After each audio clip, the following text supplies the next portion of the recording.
En we beginnen met Mario Righetti, president van Network Computing. Dat is de dochteronderneming van Oracle, die dus deze NC gaat promoten.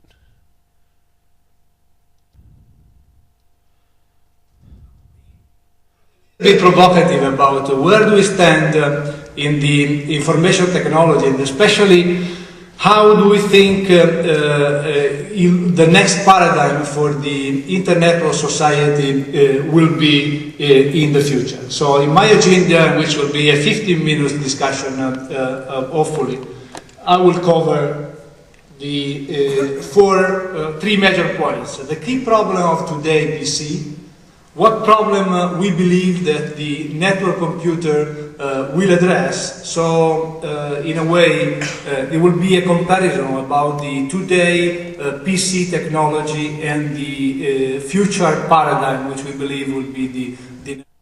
En u zag het even, ook op dit soort belangrijke presentaties gaat het ook met de computer nog vaak behoorlijk fout. To answer. If we are able to make these things working, I will move forward on the presentation. But basically, I think my first question is the following: is the Microsoft PC the last computer in the world? Well, I do believe that if you ask anybody today, or if you have asked the people 6 months ago, they would say yes. I think naturally people, they try to project the future, looking at what is happening now and what has happened in the past. So discontinuity, I don't think is something that the human being generally is able to project and forecast. I'm personally of a different opinion. I do believe that the IT technology is running on cycles, and roughly the cycle that we have been used to in the latest 30 years is a 15-year cycle. So we started with the mainframe in 1950. Then we moved to a paradigm which was got most of the attention of the information technology investment, which was the mini computer age. In 1981, with the launch of the personal computer suddenly and very quickly became the focus of the whole IT industry. This doesn't mean that any one of these new paradigms has superseded or cancelled the other. Simply, most of the investment and the attention in the IT technology moved from one paradigm to the other. And we do believe that now there are conditions in the market to have another paradigm being established in the market. And we believe that the network computing is really the next paradigm. Why do we believe so? Well, first of all, because PC is showing a lot of problems. Cost and complexity are absolutely the most important problem that you face. The PC was designed to be a standalone tool. It was not invented to be a network device, while network are today the most important means of communication in the world. It's complex to use. Have you ever seen a home appliance in which you need to use a manual, or you need to be trained for days in order to use it?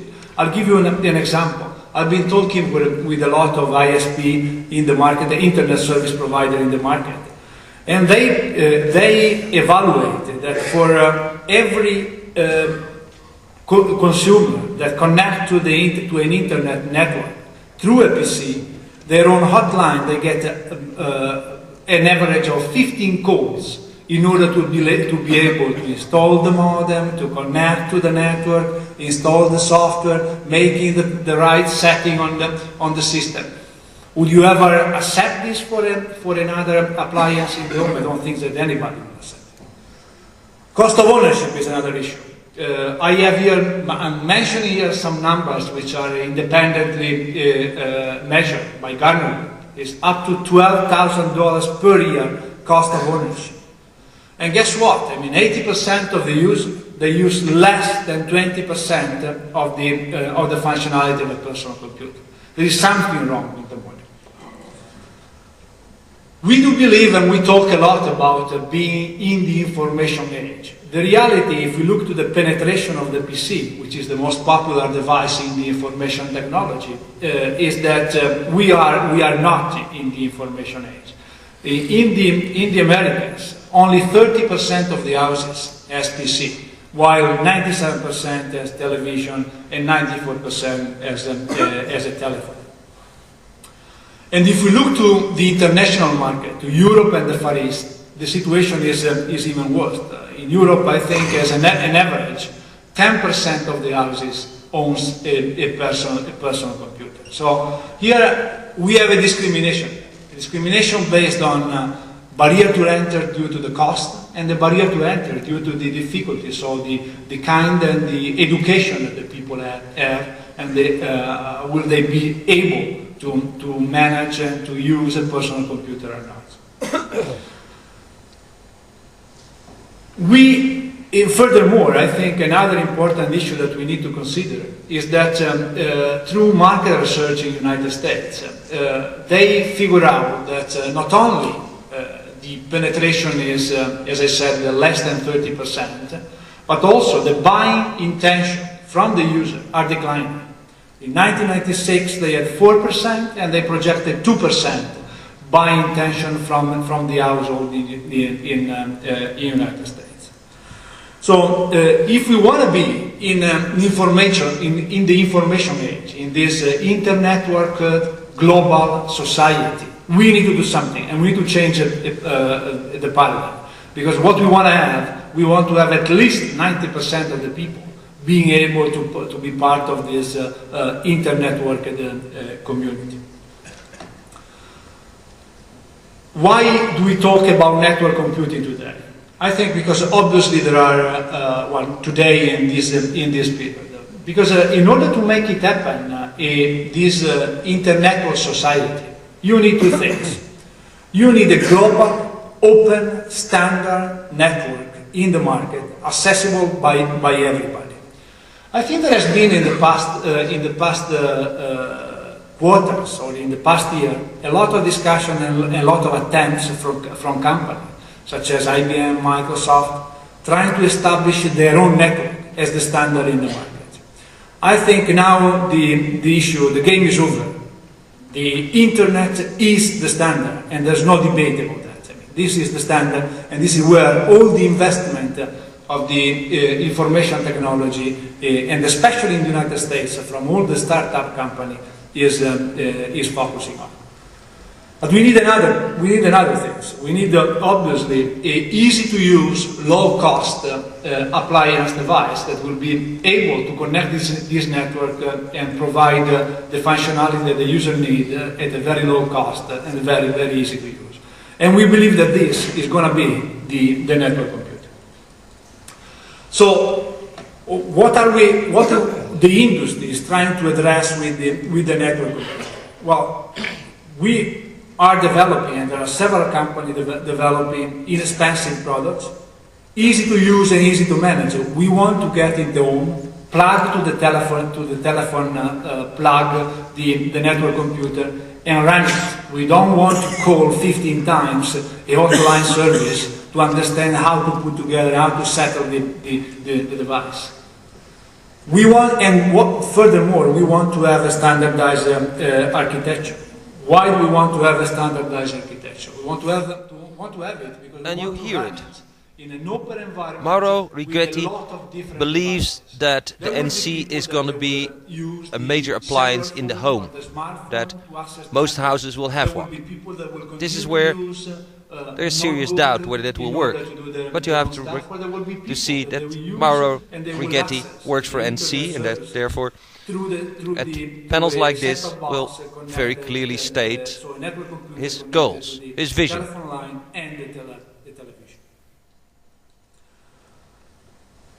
What do we think will be in the next 3 years the level of cost that a network computer needs to reach in order to really become the standard appliance in the networking environment? We believe that for training, for classroom devices, and for office device, a range will be between $200 and $800 cost of the device itself. If you look to the home, we believe that the most probable paradigm in the market will be that the network computer will be subsidized in the same way as it has been and it is today on the telephone. So you will subscribe to a network service, and through the network service, you will get, through the network service provider or the internet service provider, you will get a network computer for a very cheap monthly rate fee, which is the case today for the telephony and for the GSM phone in almost every country in Europe. In addition to that, in reducing the cost, we believe that the cost of ownership will be the other most important factor that will make this architecture take off. Cost of ownership, which I think a goal in the next 2 years is to get a 50% reduction, at least, from the current cost of ownership of the PC. I think the ultimate goal in 3 or 5 years will be to reach 20% of the cost, so a reduction of 80% from the current, from today, cost of ownership of the PC architecture. So we talk about the cost of the appliance itself. We talk about the reduced cost of ownership and also the manageability of the system and the network. This will be a much more protected environment for the user itself. Then I think another question could be, but is that a dream? Is that feasible or not? I do believe that if you look at some of the examples that you see written in this chart, you can easily understand that these networks are not at all simpler network than the IT network itself. So if you go to a television or to a telephony network, you will find that the network itself is very complicated. Probably even much more complicated than an information technology network. But guess what? I think the people understand that you... Maar u hoort het. Optimisme. De NC moet gesubsidieerd worden door de bedrijven of door de overheid. En het wordt allemaal veel goedkoper. Dat hoorden we 5 jaar geleden, 10 jaar geleden over de PC ook. En toch is de gemiddelde prijs van een PC nog steeds ongeveer 2.500 gulden. Zijn dit dus sprookjes of een realistische visie? Oordeel zelf. For, as I said, for the panel and for the people in the auditorium. So, some market consideration. First of all, will the NC hit home or office market first? Second question, do business, corporation, so the CIO in the corporation have to care about the NC now, or can they wait a year to carry about and to understand what is the network computer and architecture and what we need to do? Will this be a major player in their own environment or not? And finally, is the corporate organization prepared for an internet work area in which the network computer will have a major role? Ja, nu begrijpt het al. Liever vandaag dan morgen kopen, want je moet niet achterblijven. En anders zou het bedrijf Network Computing ook geen zaken doen. We gaan eens luisteren naar wat andere sprekers op het Global Panel.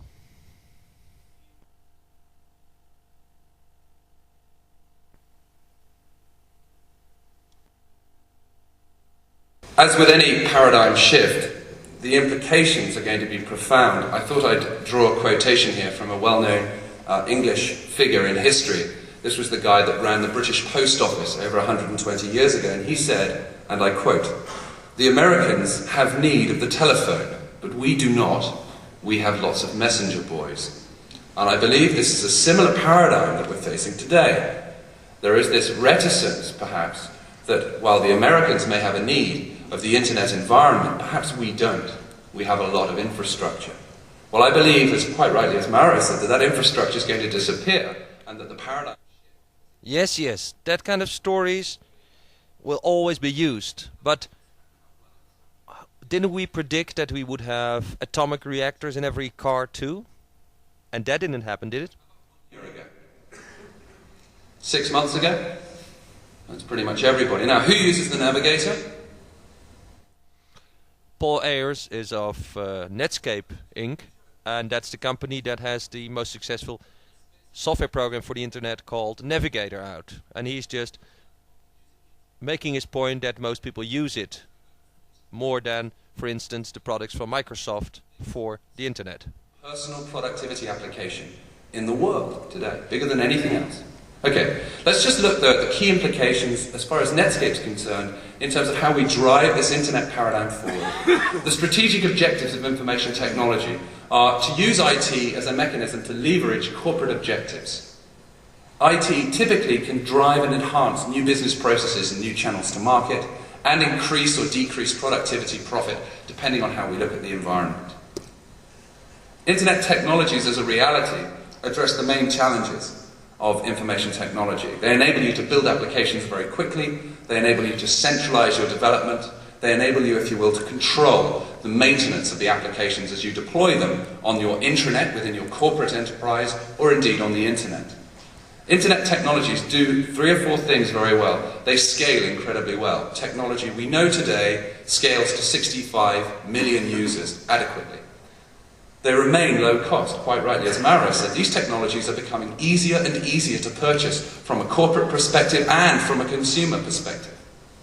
There is a guaranteed freedom of choice. For the first time, we're no longer hidebound. We must no longer purchase from one specific vendor. We now have a choice because there are open standards which enable us to take the choice of the best product to suit our requirements, whether that's a network computer, a personal computer, a web television, or an internet telephone. It really doesn't matter. The internet, frankly, ladies and gentlemen, is here to stay. It has reached a critical mass. True worldwide implementation and access are upon us. Just about everywhere in the world now, we're seeing ISPs grow up and enormous communities. En u hoort het, vooral niet twijfelen aan de verdere groei van het internet. Of dat klopt, betwijfel ik. Er is duidelijk sprake van een afvlakking van de groei en of de, zeg maar, eenvoudige boerenlul, de man, de couch potato die zit te zappen, ook aan het internet gaat, blijft de vraag waar deze heren helemaal aan voorbij gaan. So if anybody tells you this is a not happening market, tell them $1 million. That statement's from the Gartner Group. Sorry, $1 billion, I beg your pardon. Moving the technologies inside your organizations is fundamental. It's no good having one business channel which addresses the internet and yet another business channel which is completely different, which enhances your corporation. The concept should be, I build things inside my company to make me more effective. I build information distribution mechanisms inside my company. I can open those up on the internet. Why are internet technologies creating a revolutionary platform? What I'm going to do is I'm going to leave these as perhaps the statements that we can go through at the questions and answers discussion at the end. The internet technology creates an environment where low-cost, global access to information is possible. It embraces, this technology set embraces the existing investments that we've made in information technology. We don't have to throw things away. We can embrace and enhance and extend the value of our investments. We're using standard user interfaces, all of the problems of training. As you can see, the best thing since sliced bread, the Americans would say. But I doubt whether this platform is really what the world needs, because data is no information. And what the internet provides is an enormous amount of data, but very little information. Because information is the bit that bites. And that is something that people like Paul Ayers of Netscape seem to forget. The information value per click goes down and down and down. Good morning, ladies and gentlemen. That's how complicated technology really was. Now, I'm very happy to have the opportunity to discuss the Internet Terminal, the Philips Internet Terminal, to a global audience. Basically, by now, you are all... And then there was someone from Philips, very slick, very American, and a great believer in that television is gonna be web TV. Is how do you access this network? Well, today, traditionally, people think of the personal computer. As Mr. Righetti talked about earlier, there are limitations to the PC. And this is one of the things that we at Philips tried to overcome. Basically, in the future, products and platforms will revolutionize the internet. It won't just be your personal computer any longer. We at Philips feel like we have brought the future to today with our Philips Internet Terminal. This terminal allows you to surf the internet via your television. So in other words, it allows the consumer to bring the internet home to your family and surf in a very comfortable location, your couch and your living room. Before I go on any more about the Philips Internet Terminal, I would like to first talk to you a little bit about the internet. What is this huge opportunity that people keep talking about? And I think it's already been brought up, so I'll try to go quickly over this part. A very conservative estimate, we came up with 40 million users, but as Paul mentioned earlier, it's probably closer to 60 at this time. Plus commerce is growing over $1 billion now in online commerce, etc. But regardless of what the number today is, it continually grows at an exponentially large rate, 10% per month, and this is ongoing. It could even increase as more platforms and applications become prevalent. The awareness of the internet is expanding, and if you could read this, then you'd probably think so as well, but we'll bypass that. The internet content is growing exponentially. Basically, everyone has a web page. Small businesses, large companies. This is one of the things I really agree with. It's growing so fast that you can't find anything anymore. We're already on the internet. Home pages are now advertised in all sorts of media. In the United States, you pick up any newspaper, any magazine, you watch television shows now, and even when you go to the movie theater, you always see those URLs, those homepage addresses, and you see people wondering, what is that? And they know, oh, that's the internet. Now, what is the internet again? Those are the people that we at Philips are trying to communicate with. Consumers now also have more options to access the internet, or at least will in the very near term. Personal computer and consumer electronics industries are battling, not really battling, but are trying to grow this market. So there's a lot of potential there for both industries. And also new, easy-to-use hardware platforms at low prices are coming out as well. And that's of course where Philips tries to sell its web TV. My basic question remains, the World Wide Web, who needs it? What's on it?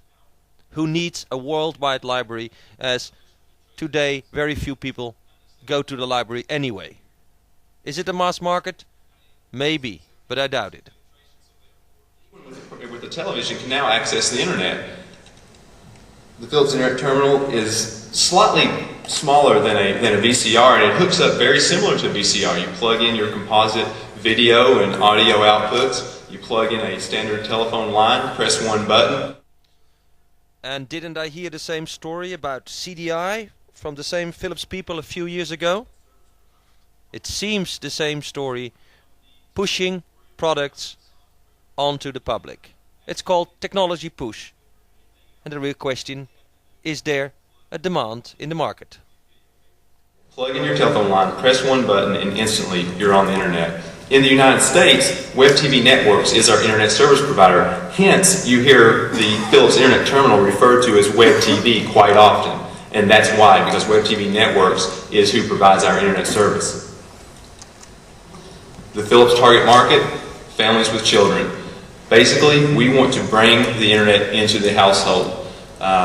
There's people at work use the internet, people in their home office use the internet. Now we are opening up the entire spectrum for the other 60% of the market that doesn't have PCs in the US. What are the internet needs of this target market? Well, first and foremost, they need easy internet access and use.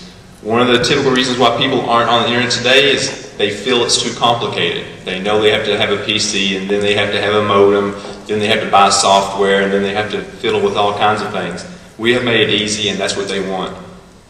They need affordable products and services. If you look at the household penetration of PCs being somewhere between 30 and 40% in the US, and then you wonder why, just go to your local store, your retailer, and you'll see. You're talking about $2,500 PCs. If a consumer only wants to surf the internet, they have very few options unless they want to pay that much money. We are now offering a very low cost, under $500 solution to access the internet from your home. They want fast access to information. One of the largest complaints in the consumer market is, hey, this internet business is too slow. And that's because they're used to sitting down at the TV, flipping channels and having instant gratification. The internet is a little bit slow, but there are certain broad bandwidth type applications and platforms which are coming down the road. They want an extensive variety of content and applications which provide information, communication, and entertainment. They already have entertainment on the television, they have information. Now the internet also adds communication as well via email. What does the competitive environment look like out there? This is a very interesting topic. Because basically you have tons of different platforms that are now competing for this internet market, or very shortly will be. You have television set-top boxes such as web TV. You have TVs with internet access built in. Zenith should be coming out with one of these in the first or second quarter of next year. You have your regular internet service providers, online providers such as AOL and Prodigy, which is typically how people get online today. Network computers, we've talked about some today. Game systems. If you have a Sega game machine, you go buy a $200 cartridge and boom, you're upgraded to the internet. High-tech phones as well. I think we just talked about the Nokia phone, etc. You can send email, etc. and access the internet straight from a telephone. Now, what does this competitive environment do? Or should anyone be worried within the business framework of, hey, I'm really worried about my internet box being drowned out the next year? No. We see it as just a huge, huge potential out there. Because what the result of this competitive presence is going to do is it's going to grow the market. One of the comments Mr. Righetti made was that he feels that the penetration level of the network computer in the year 2005 will be equivalent to that of the television or the telephone. I agree somewhat with that. What I would like to alter is I think the internet penetration in the household will rival the telephone and the television. Not necessarily on the network computer, but on any type of platform. There are more alternatives for consumers, and basically this market is going to grow. And therefore you can have a smaller piece of the larger market and still have exponentially growing. Dream on, Philips, dream on.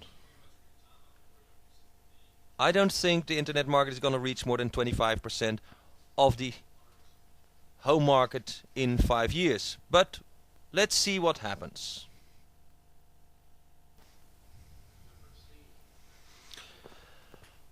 The grand design.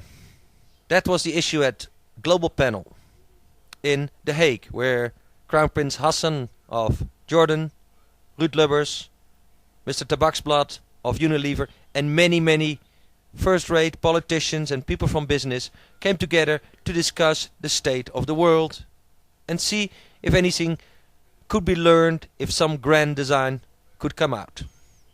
I must say, it became a little bit boring, but maybe it's interesting to listen to what all these people have to say.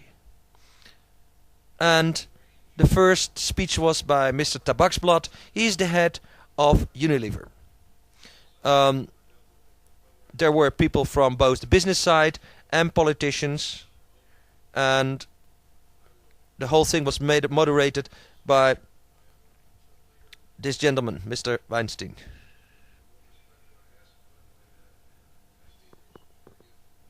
My not taking away from their time to cite their extraordinary biographies, all of which are contained in the back of the Global Panel Handbook.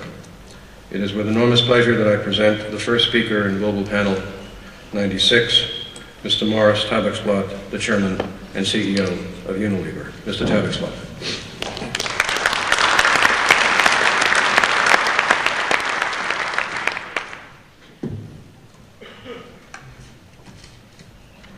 Well, thank you, Chairman. Good morning, ladies and gentlemen.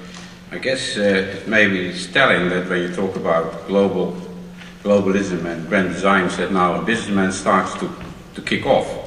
I don't know whether I have to read too much in it, but normally this is a rather political event, and maybe that is what puts the whole thing in such a difficult perspective, because what I want to say is basically, I don't believe very much in grand designs. I believe in much more specific action.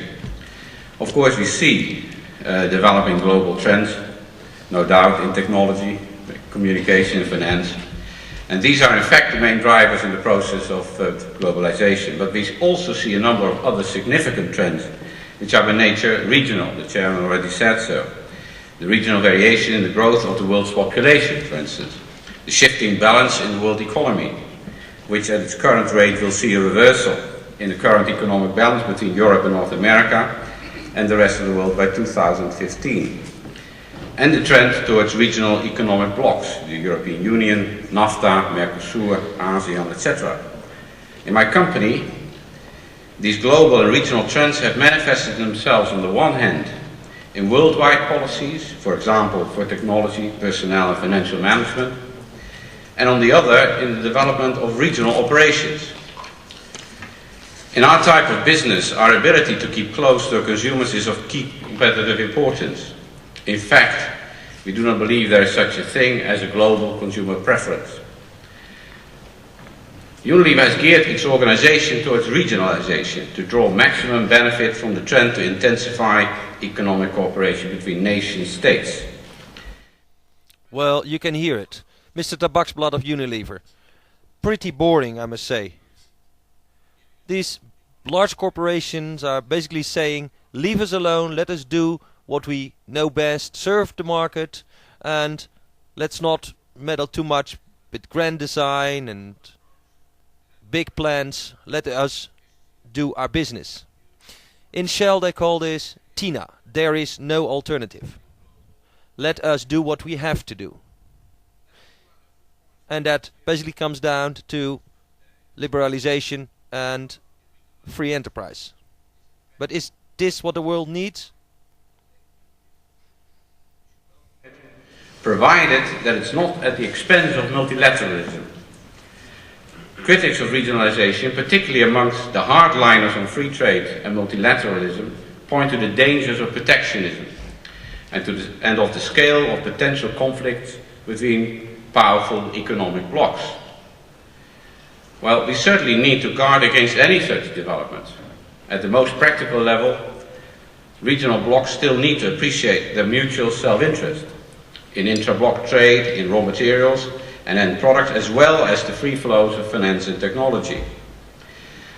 Bilateral dialogue, such as the business-driven transatlantic business dialogue, is an encouraging sign that regionalism need not necessarily be entirely. Well, and if you thought that Mr. Tabaksblad is kind of a boring speaker, wait till you hear Mr. Lubbers. One can understand why the Americans thought he didn't have the required profile to be EU Commissioner. It has been a long and difficult process of persuasion. It is really more about institutions and in particular leaders of institutions which have the character of quality and integrity. And starting from that point, I thought it would be better to have first the words of one of those outstanding leaders of one particular company, of Unilever. So let's compare notes. I start from a different perspective, but the conclusions are pretty much the same, I fear. It's all about preventing violence and realizing sustainable development. These are the two basics. In order to achieve this, we need a just, a participatory and sustainable society. We are aiming at those targets in an era of globalization. Globalization came about because of the marriage of communication technologies and that of the computer. They have provoked one world. In fact, the bits are still provoking one world. Information and transparency. A world also of less weight and more mobility. That's exactly what the new technologies brought us. It comes down, in terms of the economy, to mobility, and we added to that privatization and deregulation. And all that is gearing the economies to grow into a global context. Technology, economy, It's a political aspect as well. That's the paradigm of market plus democracy as the answer for progress. Does that paradigm, market plus democracy, suffice? It does not. This global development, the globalization of economy, technology, culture and standards provoke, in fact, it was said already this morning, regionalization. Regionalization is the answer to globalization on the one hand, and the need to set its own standards, practices, your own priorities, to go on with your own cultural background on the other hand.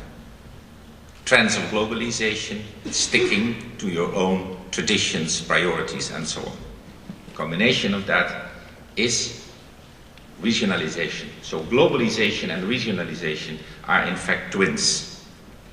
So are, another word, globalization and globalization. What's supposed to be globalization? Globalization is that companies, also global companies, have to work in accordance with national laws and traditions.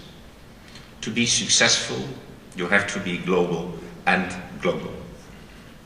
One more word more about globalization.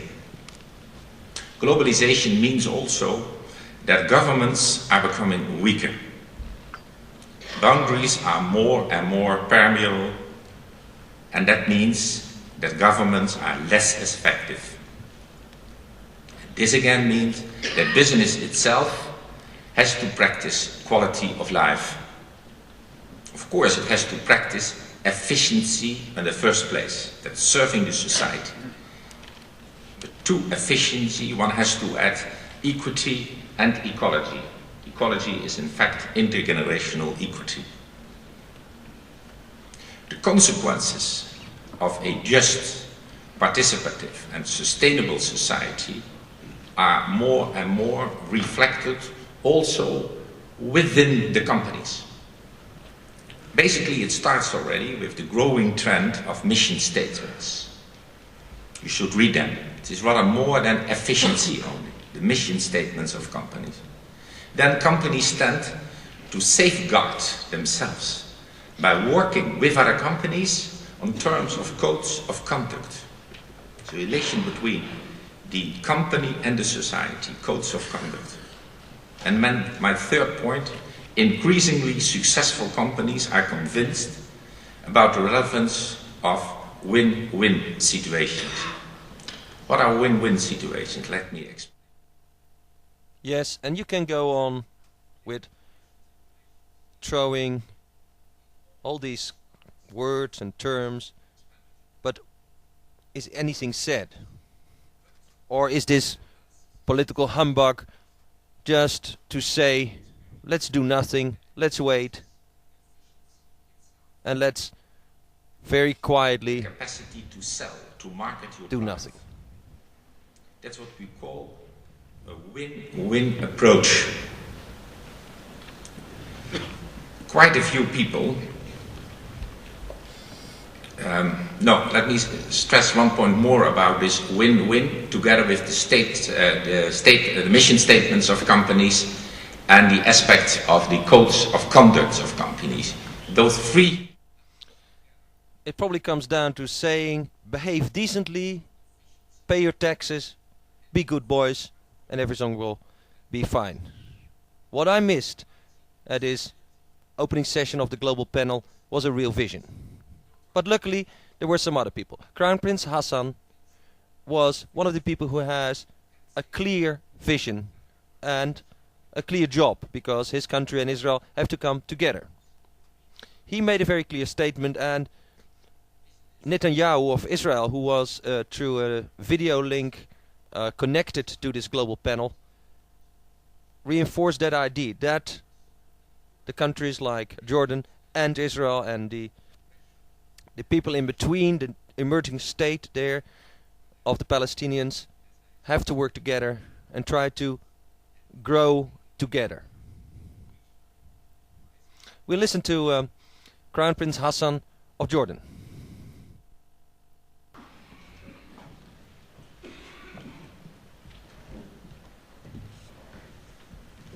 Crown Prince Hassan. Chairman, ladies and gentlemen,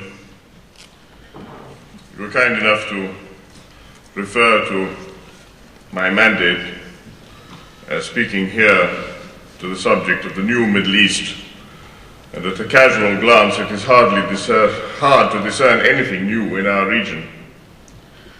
It is disheartening at times that the new Middle East looks rather like the old one. Stalemated peace negotiations, or no peace negotiations, closures and blockades, political posturing and brinkmanship. This is not the stuff of which peace is made, let alone security and prosperity. I very recently had an opportunity to look at Henry Kissinger's Middle East deal, and I was rather impressed by his call for a step away from gradualist thinking, the hallmark of his step-by-step approach, has now been replaced by the importance of global thinking, and I particularly was attracted by his reference to the fact, and I quote, that the time has come to address two of the great unquestionables of the peace process, statehood for the Palestinians and Israel's frontiers. Autonomy will lead inevitably to a Palestinian state, de facto even if not formalized. The longer this reality is avoided, says Henry Kissinger, the less it can be used to enhance Israel's security. I think, in terms of flexibility, that seasoned statesmen are now aware of the fact of what it is going to take to establish peace, security, and stability in our region. And let me remind you, ladies and gentlemen, that at a time when the spiral of oil, arms, and debt is the limit of most people's interest in the region, at a time when we cannot even agree on a definition of region, which includes an overarching concept, and at a time when Europe leapfrogs over our region to speak directly with Southeast Asia at the ASEM meeting in Bangkok,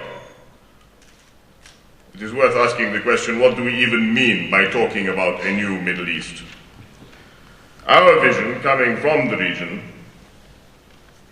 coincides with some of what we've heard here this morning.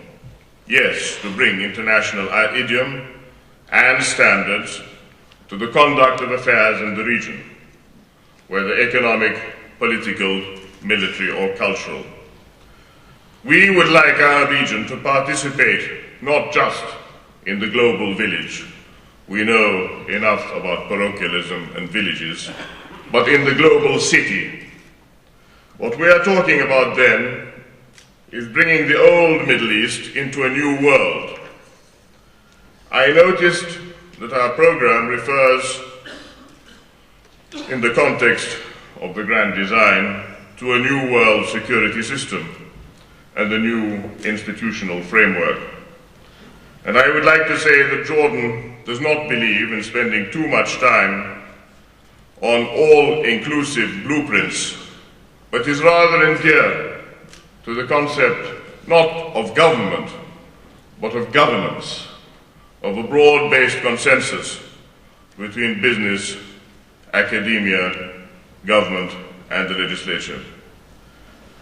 We wish to implement a grand design which needs to tackle manageable issues in a realistic way, using viable instruments based upon credible principles. If the region is to join the global economy in the free movement of goods, labor, and capital, we must start with small practical steps between neighbors. That is why Jordanian and Israeli officials have been meeting for several months now to work out a system to ease the flow of goods across our common boundary. An important area for joint efforts between Jordan and Israel relates to the cleaning of the Jordan River's water. with the aim of preserving the integrity of the Jordan Rift Valley Basin. This initiative represents a regional project within what might be termed the WEE cluster, Water, Energy and Environment. We recently received President Asa Weizmann in Jordan, and His Majesty King Hussein and the Israeli President toured industrial sites in the Dead Sea, what we are now terming the Sea of Life. We discussed downstream industries and the development of the Jordan Valley and the development of the trade hub at the north of the Red Sea. However, the difficulties in the peace process invalidate good news. We have been looking at a shared investment climate with the Palestinians, and I would like to refer to the fact that Jordan recently participated in the Ramallah Trade Fair, which incidentally was a first of its kind for an Arab country since 1967.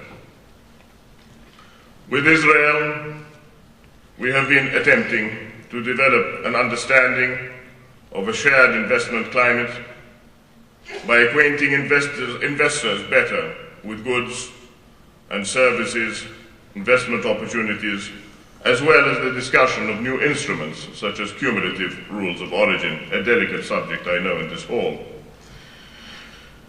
We have spoken of trade in a bilateral context, and we may indeed be in danger of micromanagement. But when we talk about it in a multilateral context, let me say again, we speak in the idiom of the Middle East, North Africa approach of rehabilitating that region extending from Morocco to Turkey inclusive, a region of sub-regions, of oil, of people, of interdependence, and of trade routes, the idiom of the global city. Ladies and gentlemen, the economic potential of the Middle East is well known to some, as are the handicaps which have prevented it from realizing its potential over the course of this century. The region's deep complementarities of capital, labor, and technology have yet to evolve into interdependence. The panacea, I believe, is possibly to be found in the new buzzword here in Holland of competitiveness as an international idiom. An open regional economic structure is taking shape. Many countries in the region are joining the WTO, while concluding association agreements with the EU with the aim of achieving Euro-Mediterranean free trade by 2010. The net effect of these developments will be to encourage the process of regional economic and macro policy harmonization. It is unthinkable that countries of the region could have free trade with Europe and other economic blocs and not with each other. Regional free trade, with all the advantages that this will bring to investors, is not just a pipe dream, however. We will persevere toward that reality of the 21st century, and it is up to us jointly to make it so. Regional instruments of economic cooperation have been proposed to facilitate the process. A regional development bank, as well as economic conferences and talking shops, are vitally important. That is why Jordan has supported them. But if they are necessary, they are not sufficient. The Barcelona process has been unique in recognizing and contributing to the missing component, regional funding. This represents genuinely new thinking for a new Middle East, because it acknowledges the need for grants to complement FDI and loans. This is not a substitute for economic reforms and self-reliance, but it is an instrument to remove market rigidities and allow the freer interplay of market forces. And I am confident that it will make a dynamic contribution to growth in our region. The multilateral track of the Middle East peace process has been criticized because it does not provide a Marshall Plan for the region. But in the 90s, after the end of the Cold War, international private investment is regaining the importance it had prior to the First World War. Foreign direct investment has now surpassed the level of official government-to-government transfers. Irrespective of the peace process, then, we have put our house in order and are seeking international investment. Jordan's commitment to regional economic cooperation and domestic liberalization is thus parallel, but not dependent on, its strategic commitment to building peace in the region. The EU, with whom we expect to conclude an association agreement shortly, has described Jordan as the most advanced country of the region in implementing market-friendly reforms. We are developing a progressive, transparent regulatory system while ensuring macroeconomic stability. GDP growth has been around 6% a year for the past 3 years. Inflation remains low at around 3.5%, while deficits have been slashed. Crown Prince Hassan made a very strong speech. He was clear, he said what he wanted, and he set a tone for an interesting rest of the global panel. At the end of which we are going to listen to a knowledge debate, where Minister Weyers and some other people discussed the importance of knowledge. Achieving technological progress, since in this very complex world, changing very fast, many problems and opportunities require multidisciplinary solutions, and therefore it's practically impossible for a single company, even the largest, to have all the knowledge in its own house. We're talking about budgets which will go up to 90 million guilders in 1999 and further. Now we have a beautiful asset in my country which is called TNO, the Netherlands Organization for Applied Scientific Research. And we have been thinking about how can we incent them to work more together with the business society. And to do that, we took the most classical incentive that you can think of, which is money. So we changed the nature of its financing, and I think it's going to be a success. We're talking about 50 million guilders. In a new method of financing, the generation of knowledge as a public good is linked with the potential in the market, not so much assessed from the scientific perspective. Yeah, this all sounds like peanuts if you realize that Amsterdam just decided to spend 2 billion guilders on its metro. Then 50 million here or 90 million there is not very much. Minister Weyers is not very impressive, as he still stresses technologies and centers of excellence as the way to go. Very little understanding of the basic business processes for small and medium-sized businesses. Everything has to be organized and promoted, all under the banner of liberalism. Aspects to that.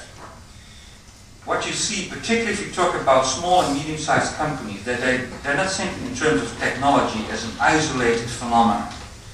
No, they encounter problems in which technology is merely a part of the solution, along with a lot of management questions which have to do with marketing, training, organization, relations with suppliers, clients, and what have you.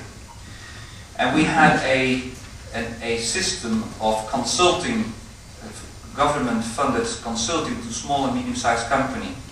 There were guys working only through the technology side, and there were people working mainly through the other sides. So we decided to merge them, so they could provide integrated advice to companies on all the management aspects. And we will realize that merger in next year. The debate on knowledge, and Jeff Unwin was a speaker that impressed us very much. He's from Capgemini. Dear to my heart, because it's quite clear that the world is now moving into yet another revolution, the revolution associated with knowledge.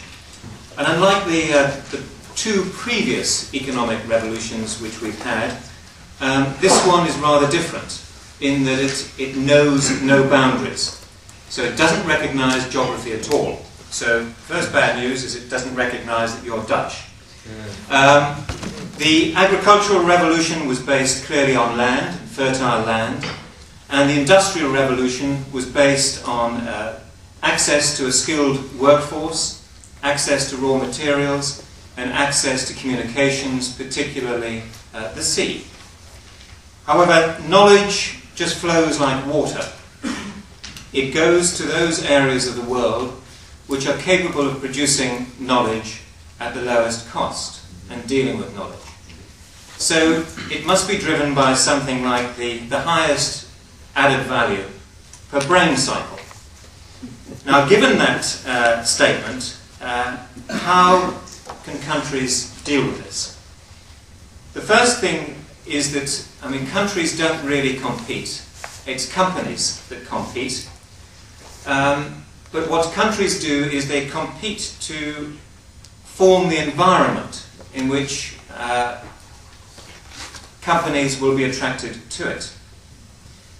Now, the difference with this revolution is that in the Industrial Revolution we were dealing with the change from the have-nots to the haves. This one is all about moving the no-nots to the no's.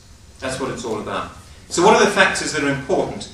There are in fact four, and the Minister touched on those in his speech. The first is education. An educated workforce or country is clearly preferable to an ignorant one. The second is infrastructure, both the physical infrastructure to supply goods and services, but more importantly, an electronic infrastructure so that all this information, largely in digital form, can be transmitted easily. The third factor that's needed, hanging on to that infrastructure, is a significant investment in the computing power, in personal computers, in homes, and so on. And the fourth factor, which is slightly more subtle, is a cultural factor, which is the propensity to share knowledge. And I will say something about that. Now, the Minister threw out a challenge here, which is to say that he wanted this country to operate in the first league in this knowledge-based society. The question is, what league do you play in? I hope to give you an answer. Well, in order to find out, I sat down at the internet in London to see what I could find. Within 10 minutes, I had what I thought was a pretty good answer, which came from a knowledge server in Hong Kong. I found a bit of research from an American company called IDC, and I'm now telling you about it here in Holland. So that says something about the irrelevance of boundaries of countries. Hong Kong, London, States, and here, all within a matter of a few minutes. This bit of research took those first three factors, education, infrastructure, and computing ability, and what they did was to try and quantify it. So firstly, in terms of education, the percentage of the population in secondary education, tertiary education,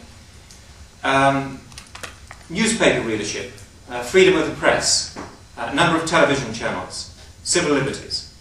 They rated all those factors. The second, in terms of the infrastructure to transmit knowledge, number of telephones per head of population, faxes, mobile telephony, and so on. And then the final factor which they rated on was the computing power itself. The number of PCs in business, in the home, and most importantly, in school. The number of internet providers, the number of knowledge servers within a country. And they rated them. And they drew up four categories. The last category being what they called the joggers. Those were the countries that were sort of jogging along, getting a bit better, but not getting into any big sweat. There, I guess, you'd sort of see in that category sort of countries like India, China. The second category were the sprinters. They'd make a dash for growth, but then be held back somewhat by history. There we saw a couple of countries in Europe which are coming into that category, Spain and Ireland. Then you've got the category of the striders, those countries which were making sort of purposeful progress against those particular factors.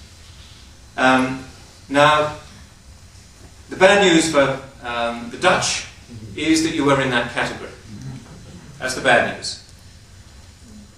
The good news is, as far as the first category is concerned, which they rated as being the rollerbladers, those countries which were really sort of screaming ahead, there were but two. The United States and Sweden. Now, this brings me to the fourth factor which I mentioned, which is a cultural one. We all know, or it's often said, that knowledge is power. But actually, shared knowledge is even more powerful. Now, whether you share knowledge or not is very often a cultural thing. The danger here is that we sort of get into sort of national stereotyping. But perhaps certain nations not a million miles away from here have a strong individualistic tendency. And certainly within my own organisation, which is in computer services, we depend for our value added almost entirely on the ability to leverage knowledge and to share it. We accumulate each day 1 person century of knowledge. The question is, what was it, who's got it, and where is it? And we have an infrastructure which allows people to hook together to share that. Now, certain regions of the world are better at doing that than others. And in my humble and limited experience, I would say that the Nordic area are better than most at doing that, which seems to correlate with the findings from this other research about the Swedes. Now, which was the chicken and which was the egg, I don't know. But it's no use just putting the infrastructure in. If you really want to compete, then you've also got to deal with the cultural problem as well. The Dutch in the 17th century seized the opportunity to become acknowledged as the world leaders in trade. Given that now over 50% of GDP of the OECD countries is generated by knowledge workers, and that work can be done anywhere in the world that has those right conditions, then that's the challenge, I believe, for all of you here. And another thing that was mentioned by the minister, or asked of the minister, is this country too small? In the knowledge revolution, size doesn't matter. Size does not matter. In fact, being smaller may be an advantage, provided you seize it. And the opportunity... Yes,